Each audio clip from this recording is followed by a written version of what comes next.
বৈষম্য বিরোধী ছাত্র আন্দোলনের সময়ে হত্যা চেষ্টার ঘটনায় রাজধানীর উত্তরা পূর্ব থানায় করা মামলায় অভিনেত্রী শমী কায়সারকে জামিন দিয়েছেন হাইকোর্ট।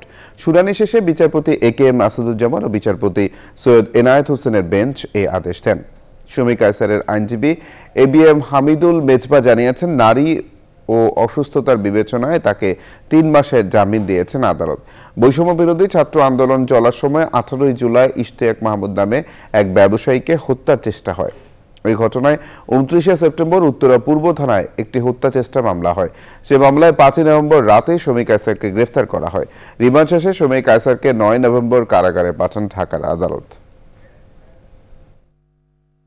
একজন নারী, আমাদের অ্যাপিলেট ডিভিশনের অনেক পুরনো অর্ডার আছে। নারী এবং যারা গুরুতর অসুস্থ, ওনারা মার্ডার কেসের মতো গুরুতর মামলায়ও জামিন পেতে পারে। তো এই বিবেচনায় মাননীয় আদালত ওনাকে জামিন দিয়েছে।